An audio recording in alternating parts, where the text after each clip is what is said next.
Çocuklara uyuma saatinde kitap okumanın faydaları nelerdir?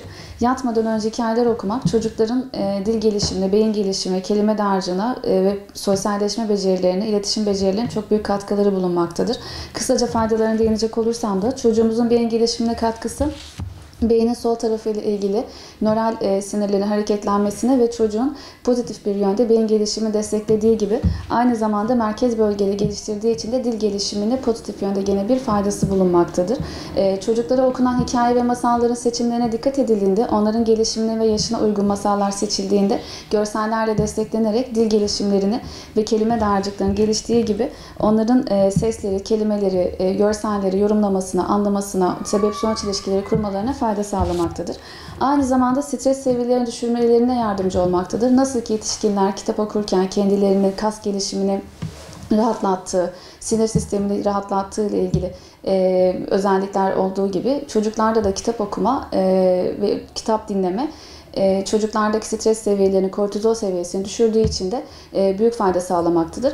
Ve hatta çocuğun masal okuma esnasında anneyle ya da babayla olan sarılma iletişimi de çocuktaki kortizol seviyesini gene dengelemektedir. Dil gelişim becerilerini geliştirmektedir. Hem bizim hem de çocuğumuzun bağ kurmasını sağlamaktadır. Sosyal iletişim becerilerinin geliştirmesine fayda sağlamaktadır.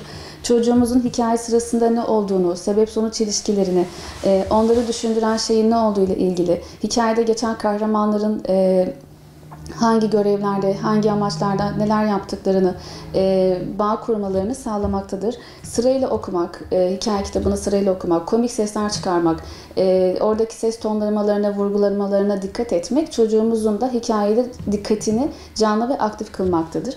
Mantık becerilerini geliştirir. Her bir çocuğumuzun en sevdiği hikayeyi sürekli bizden istediğini biliyoruz. Bir hikayeyi sevmeye başladığı zaman aynı hikaye bizden her gece tekrar tekrar istemektedir.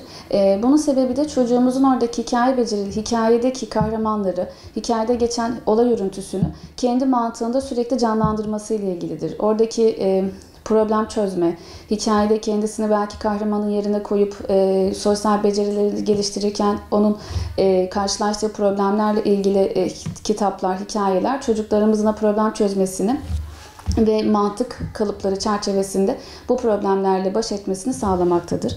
Çocuğumuza okumayı sevdirir. Çocuğumuzun erken yaşta kitap sevgisini kazandırabiliriz. Her yaştan çocuk yatmadan önce kitap okuduğunda, masal dinlediğinde bu çocuğumuzda gene ileriki yaşlarında kitap okuma sevgisini aşılamaktadır. Peki zararı var mı kitap okumanın? Tabii ki zararı yok. Aynı yetişkinlerde olduğu gibi çocuklarımıza masal okumanın, hikaye dinlemenin, hikaye okumanın pozitif yönde gelişimlerini zaten görmekteyiz. Ebeveynlerin kitap okuması mı, sesli hikaye dinletmek mi? Tabii ki burada yukarıda daha önceden bahsettiğim faydalar eşliğinde çocuklarımıza hikaye ve masal okumanın çok fazla faydası olmaktadır. Ama dinleme becerilerini, dikkat becerilerini, farklı dikkat becerileri geliştirmek için de, farkındalık yaratmak için de işitsel organlardan yararlanabiliriz. İşte video ya da ses kaydı gibi kendi sesimizi kayıt ettik. O masalı çocuğumuzun o ses kaydıyla dinlemesini de sağlayabiliriz. Gene kontrollü bir şekilde. Bu da çocuğumuzun hem dikkatini hem dikkat yönlendirmesini sağlamaktadır. Bu da artı olabilir. Tercih edilmelidir diye düşündüğümüzde ise ebeveynin çocuğuyla birebir iletişim kurarak masalı veya hikaye okuması tercih edilmelidir.